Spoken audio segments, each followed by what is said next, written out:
предложение встретиться в парке Аксакова, он робко возразил: а может, в Луначарского, дескать, давно здесь не живу и такого места не знаю. Когда выяснилось, что говорим об одном и том же парке, обрадовался, что тот с прудом. Парк Луначарского вам оказался более роднее, потому что ваша юность, студенческие годы прошли в этом парке. Совершенно верно. Как это происходило? Давайте вспоминаем. Это же весело, наверное. Да, давно это было. Еще когда поступил в спецшколу при институте, среднеспециальная музыкальная школа, которая находилась в здании института, вот здесь отсюда даже видно. Вот, и здесь же находился институт, естественно, где я обучался дальше.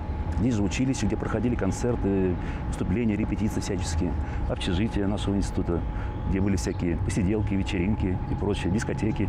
Это все вот в этом районе буквально. И очень часто дорога пролегала через этот парк. И позже, когда у меня уже появилась семья, родился сын, я со своим сыном здесь прогуливался постоянно, потому что я жил буквально вот через овраг здесь, на Октябрьской революции, на улице. Поэтому все было все здесь совершенно родное, каждый листик, можно сказать. Очень много связано с этим парком, да. Он раньше назывался Луначарского. Здесь же был родник, он, по-моему, до сих пор есть, да. И вот на этот родник я ходил за водой, когда была фенольная трагедия. Тоже каждый день сюда приходил с ведрами за водой. Вот все это было, да, в те годы. Поэтому... А вы застали еще? Тут была сцена деревянная. Совершенно верно. Дискотеку я застал, здесь проходила. Станции проходили по выходным. Играли мои друзья, там товарищи, музыкальных инструментов. Танцевали там тоже, вот, с того края там он находился. Да, все было рядом. Поэтому инфраструктура здесь совершенно развитая, короче, для проживания и роста джазового музыканта, тем более трубача.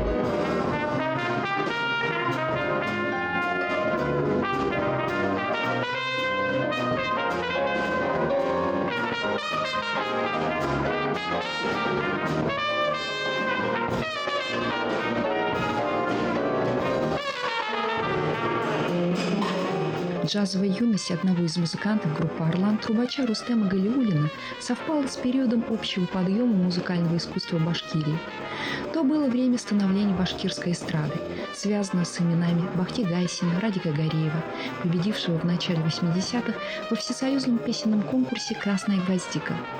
А в середине 70-х Марат Юлдыбаев организовал первый профессиональный башкирский джазовый ансамбль «Дустар», который приобрел широкую популярность во всем Советском Союзе. И атмосфера в Уфе была джазовой прежде всего благодаря легендарным «Дустар».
Наши первые джазовые репетиции, которые мы начинали с Олегом Киреевым вместе, еще с армией, как говорится. И здесь у нас все продолжилось, выделился ансамбль «Орлан» позже.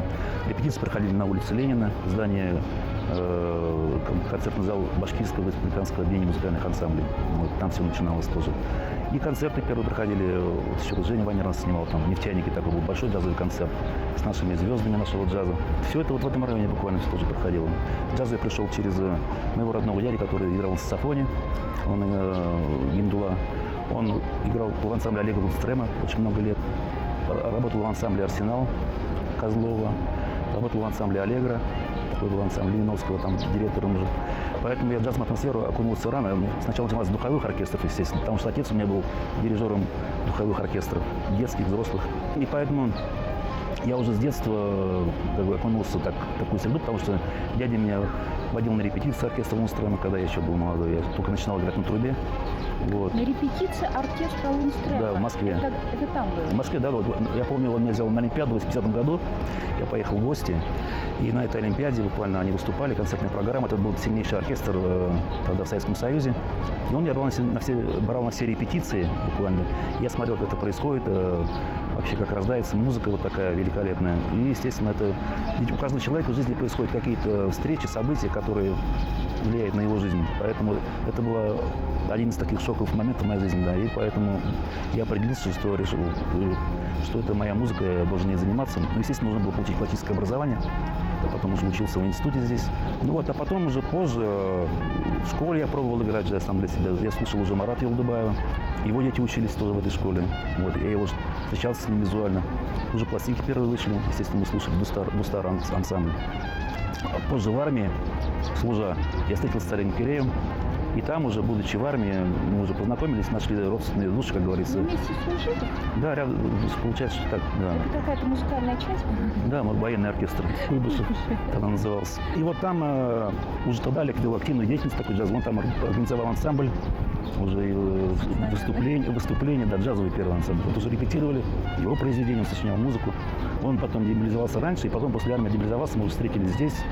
И начались наши, значит, активные творческие и дружбы, и сотрудничество, слушали вместе музыку. Ну и позже начали пробовать играть джаз, репетировать. Потом уже это вылилось в ансамбль «Орлан», нашли единомышленников. Вот, активная деятельность Олега вылилась вот в ансамбль «Орлан», то есть тоже вот, и продюсерские таланты проявились, и композиторские. И пошло-поехало, мы начали заниматься, потом серьезно. Нас под крыло взяло Министерство культуры. И первый фестиваль, опять как раз получилось так символично, что был в Куйбышеве. Поехали в Куйбышев тоже играть. Первый джазовый фестиваль, где мы выступали. И далее, естественно, большое влияние оказала атмосфера этого города, потому что этот город безнадежно инфицирован, как говорится, джазовым вирусом. Это такое мое видение. И очень приятно осознавать, что этот вирус развивается, размножается, как говорится. Вирус джаза. И, кстати, вот даже вот у нас джазовый клуб Уфа, я был вообще первый раз, когда вошел, был поражен, что такое в Уфе случилось, мы о таком даже не мечтали. Джазовый клуб организовал мы одноклассники, мы вместе сидели за одной партой, Булат Маратович Краснобаев. Все это вот так как-то все это рядом все происходит, да. И поэтому, естественно, атмосфера была очень джазовая, благодаря ансамблю «Дустар», который тогда активно гастролировал. Это были наши кумиры, тоже мы ходили на репетиции, вместе играли часто, выступали, записывались. Все такая вот, много было студентов, очень талантливых, как и сейчас, оно и будет так всегда. Вот, и поэтому атмосфера была полная, очень много музыкантов, все хотели играть, вот, поэтому мы так вот росли и выросли. Еще растем и будем расти.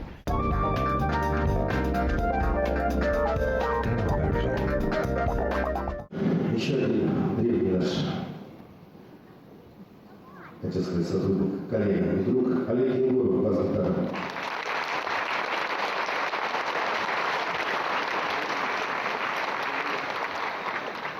Руслан Янбаев, клавишные инструменты, встречайте, пожалуйста. Ну и, конечно же, один из отцов-основателей также. Ну, в принципе, вот они здесь все есть, и два солиста замечательные. Таустер Грюнер, башкирский сельский турист.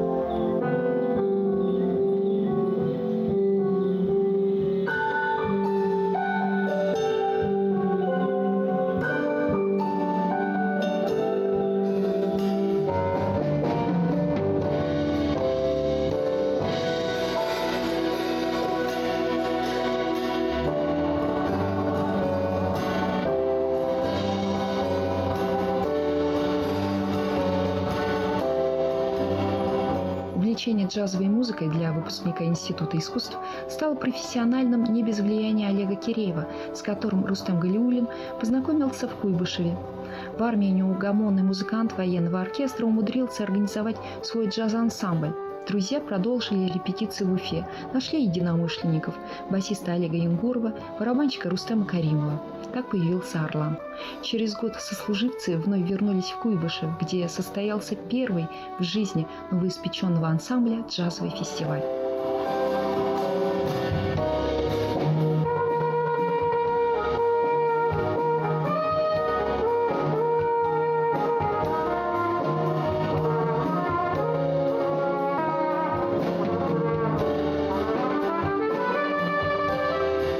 Влияние Олега Киреева было велико, и в первую очередь в звучании самого «Орлана».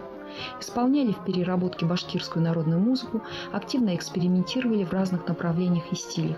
Одним из ярких страниц в творчестве «Орлана» стал выход в 1989 году винилового диска «Башкирские легенды» на всесоюзной фирме грамзаписи «Мелодия».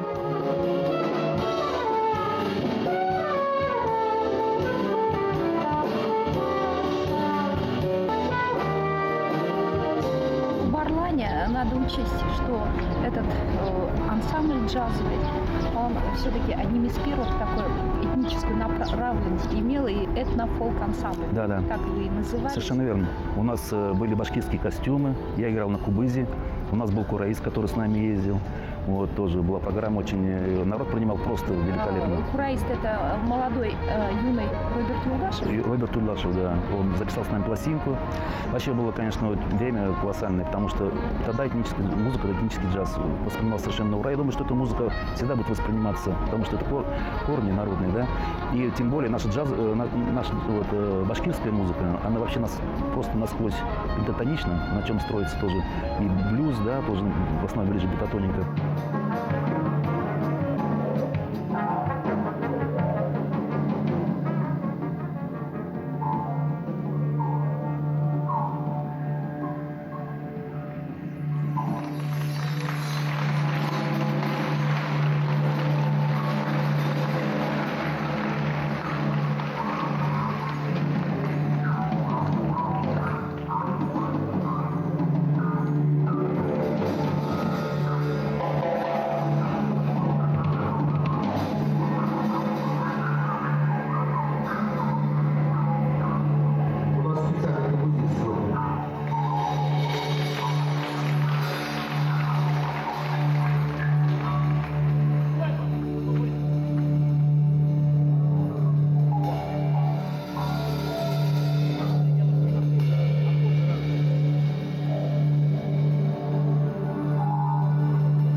Естественно, на людей не может не оказать влияние то, что вот когда слушаешь даже наших баянистов, филармония, да, или кураистов, это сплошная импровизация. Она построена именно на пентатонике, пентатоничных ходах, и поэтому, естественно, это тоже в крови у людей.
показатели важности, значимости именно вот этого коллектива, который объехал практически весь Советский Союз, Да. более 30 городов Советского Союза, Кавказ, Прибалтика. Да. И вот самое такое значимое событие в жизни этого коллектива — это стал выпуск грампластинки на фирме «Мелодия». По сути, вы, наверное, последний коллектив, который удостоился такой чести Да. из БССР. Виниловый диск, да. Он стоил 2,15, по-моему, 2 рубля 15 копеек. Вот.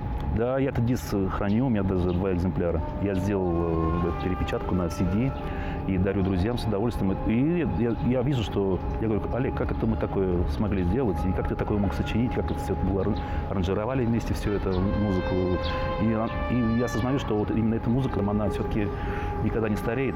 Когда мы в «Розовую пантеру» играли фестиваль, после многих лет мы встретились вместе, и народ воспринимал просто здорово. И было очень приятно, да, что мы играли ту программу, с которой мы колесили по России. Вот. И было очень, очень приятно, конечно, тоже видеть, что эта музыка жива, она будет жить, и что ощущаешь себя частицей этого. Большая честь.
В Конгресс-холле было выступление в прошлом году.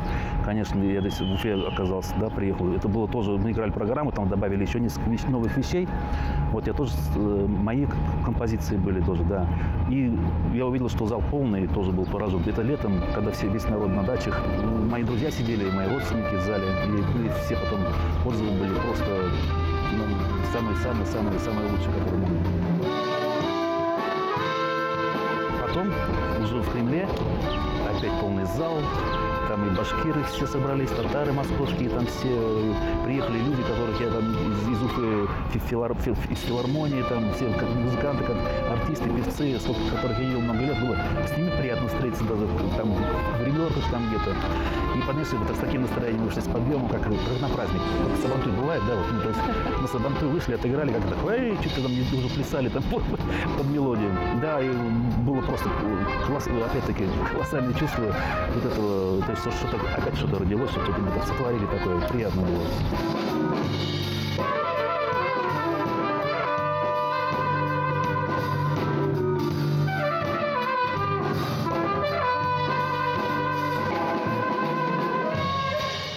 Народная музыка – безграничный простор для творчества. Я и поныне активно занимаюсь обработкой народных песен, мелодий, рассказывает Рустем Галиуллин.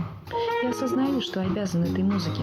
Вспоминая те годы, меня поражает и сейчас обилие разных музыкальных фестивалей, всероссийских, всесоюзных, которые проводились в стране. Мы объездили весь Союз. А самым незабываемым и дорогим для меня останутся моменты, когда мы репетировали вместе с Дустар.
Конечно, это было событие не только для всех людей, но и для нас это было одним из величайших событий в жизни, потому что мы сколько лет уже, я не вспомню, не выступали вместе, во-первых, с Дустаром вместе на одной сцене, да, сколько мы выступали в филармонии в таком состоянии, это было очень много-много лет назад, вот, и тем более было это символично и знаково, потому что мы играли программу, которую мы исполняли и представляли нашу республику, то есть за пределами в России и за границей, вот, и по Советскому Союзу во всех уголках.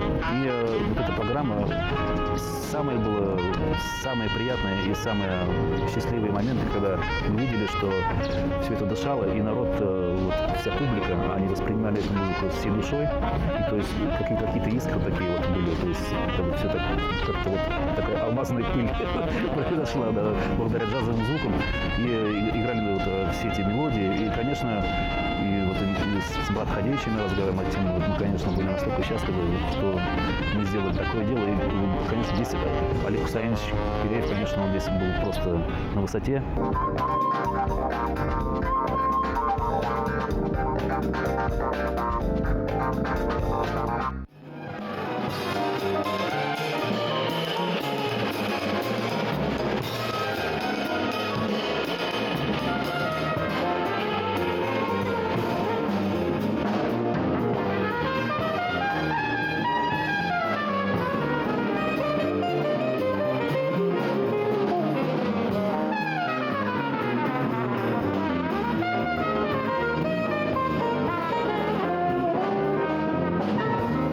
«Джаз, можно сказать, у меня в крови», — говорит Рустем Галиуллин. Отец Ханиб Галиуллин был дирижером духовых оркестров.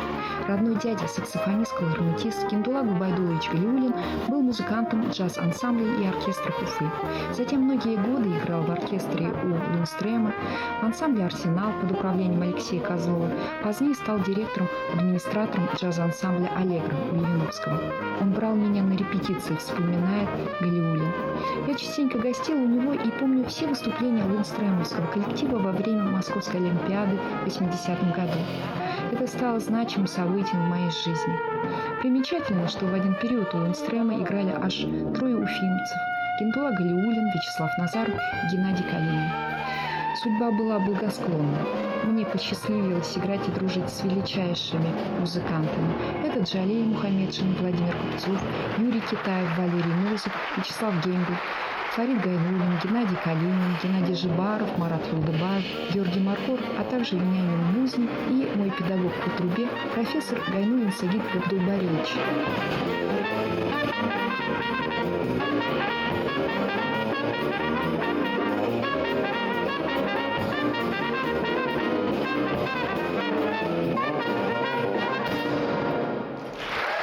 Конечно же, вам всем студентам училища искусств той поры очень повезло, потому что основатель отделения эстрадно-джазового Георгий Павлович Маркоров был не просто сподвижником джаза, но оказал на всех одинаково положительное влияние. И вспоминать о нем, конечно, немножко и грустно, но о нем можно говорить часами. Действительно, встречаясь с такими людьми, ты тоже проникаешься духом, потому что от него исходила такая, прям настоящая джазовая энергетика. И он постоянно был в музыке, это не могло не заражать людей. Благодаря ему я тоже много от него тоже получил. Он меня приглашал, когда он уже видел, что я начинаю играть джаз, приглашал свой оркестр, часто в училищный, как иллюстратором я там работал, и соло. Он писал пьесы, там и для трубы писал, мы играли аранжировки всяческие. Всегда вокруг него прямо все это как-то струилось, происходило что-то такое. Вот эта джазовая энергетика.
что внес значительный вклад все-таки в развитие нашей джазовой культуры.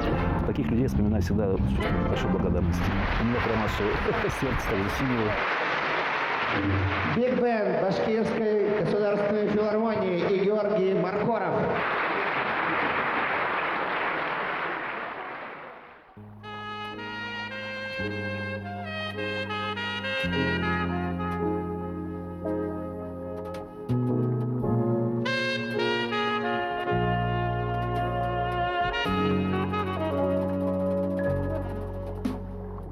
Говоря о личностях, которые оказали на вас безусловное влияние, чье присутствие в вашей жизни, творчестве особо значимо, нельзя не упомянуть действительно человека с большой буквы, великого человека Радика Гореева. Да, я его знаю с детства, потому что я рос, как говорится, в атмосфере с детства института нашего. Я помню, как он еще поступил в институт, только на первых курсах учился у Милиши Галеевны. Вот, и помню, даже помню его, как он был одет, вот, был такой мужчина статный. И просто человек, видно, что у него аура добрая. Такой, ну, и когда он начал петь, когда я услышал его голос, я был поражен его большому профессионализму. И такой голос, думаю, не было ни у какой певца в России. Он выступал же и по всероссийскому, по союзному телевидению, и по радио звучало его по союзному радио. Красная гвоздика, он стал обладателем. Совершенно верно. Я находился здесь в это время, когда чествовали, да, вот его лауреата. И, конечно, потом, когда он уже стал суперзвездой, как говорится, в масштабах нашей страны, и он гастролировал очень много с ансамблем «Дустар», с программой. И он, кстати, благодаря ему в первый раз наш башкирский ансамбль выехал в Америку на гастроли. Потом и как директор нашего театра, да, он столько много сделал все-таки. И помогал джазовым музыкантам, сам очень любил джаз. Он приезжал в гости к нам в Таиланд, кстати. Вспомнил там ансамбль «Дустар», его песни старые, публика там просто хлопала, принимали очень здорово, конечно. И это была последняя встреча, к сожалению, да, с ним тогда. Он приезжал с семьей. И вот я с большим тоже так это вспоминаю. Конечно, жалко, что так рано человек ушел, потому что он еще много-много сделал для нашей культуры, для башкирской.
Встречаясь с такими людьми, конечно же, это тоже не может не повлиять на твое мировоззрение, на ощущение жизни. То есть джаз – это ощущение, да, джаз – это все, это философия, джаз – это стиль, джаз – это все.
Богомолов оказал большое влияние на всех своих учеников, поэтому, говоря о башкирском джазе, мы не можем не упомянуть его имени, потому что все саксофонисты Уфы его птенцы, его воспитанники. Антон Николаевич, да, это тоже наша как уже легенда, он живая легенда, можно сказать, потому что он воспитал такую плеяду музыкантов, вот, и он такой высокопрофессиональный человек. И когда я услышал вот на юбилее, вышли 16 саксофонистов, и это был хор саксофонов, да, оркестр саксофонов. Это совсем уникальнейший момент, потому что я был просто поражен, насколько это было все профессионально сыграно. Я немало по миру ухаживал, слушал лучшие оркестры мира, да, живьем. И то, что вот это было сыграно, я ему сказал, говорю, я был поражен, Анатолий Николаевич, что так прозвучало на высочайшем мировом уровне. То есть со свингом, стройной артикуляцией, ну, короче, ни к чему не приведет, это пластинки. Поэтому после этого уже никаких комментариев не нужно, потому что видно, что этот человек может сделать, и что он сделал и будет делать еще долгое время. Да. И, конечно, это тоже вот такие люди, благодаря которым все тоже происходит у нас, это один из тех людей. Вот и вот такие люди, как Слава Назаров, Геннадий Калинин, хочу добавить. На мое мировоззрение тоже повлияли очень сильно, потому что мне повезло с ними общаться, дружить и играть. И тоже встречи с такими, вот побольше таких людей, и мир был бы лучше и добрее.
Ярким событием джазовой жизни башкирской столицы стал концерт ансамблей «Дустар» и «Орлан», состоявшийся в апреле 2011 года в рамках фестиваля джазовой музыки «Розовая пантера». Совместное выступление этих двух легендарных отечественных коллективов многие годы спустя на родной сцене было знаковым, символичным. Также прошлым летом в рамках джазовых проектов Олега Киреева на сцене столичного конгресс-холла состоялся концерт ансамбля «Орлан». Вспоминая ажиотаж, который царил в Уфе накануне и после того судьбоносного выступления «Дустар» и «Орлана», удивительную атмосферу на сцене и в зале, не мудрено, что каждого переполняло необычайное чувство радости и сопричастности к величайшему действию, яркому событию. И чувство гордости за наших было невероятным. В один день, казалось, сбылись все надежды на лучшую джазовую долю. Все знали, отныне так оно и будет.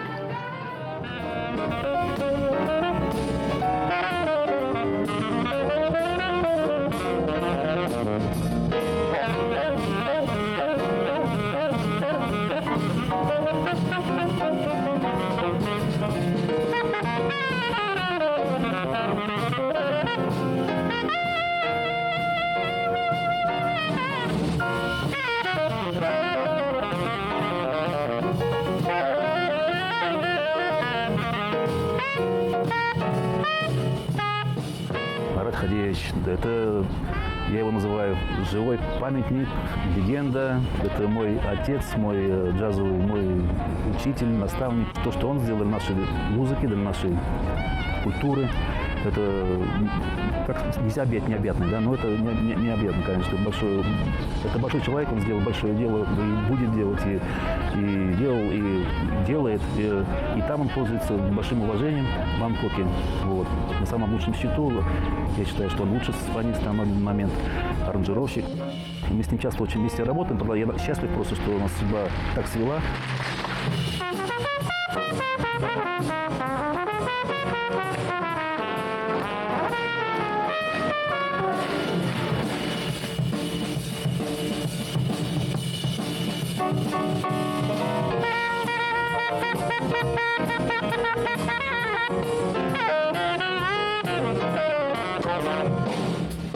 Я думаю, что это сейчас ведущие музыканты, хедлайнеры на данный момент джазовые, и что молодым надо к ним тянуться, учиться, потому что это колоссальнейшие музыканты высочайшего мирового уровня и опыта. Вот. И посчастливилось с этими людьми работать. И спасибо им, что они есть, что они, вот, несмотря на всякие перипетии жизненные или трудности, они продолжают творить эту музыку.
Thank you.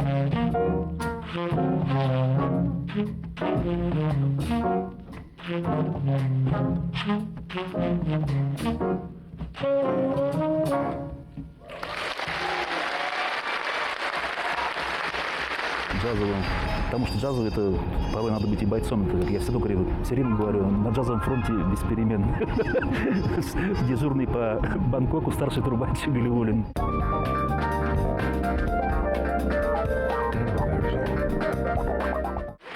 Шарлотка для башкирской красавицы.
Thank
you.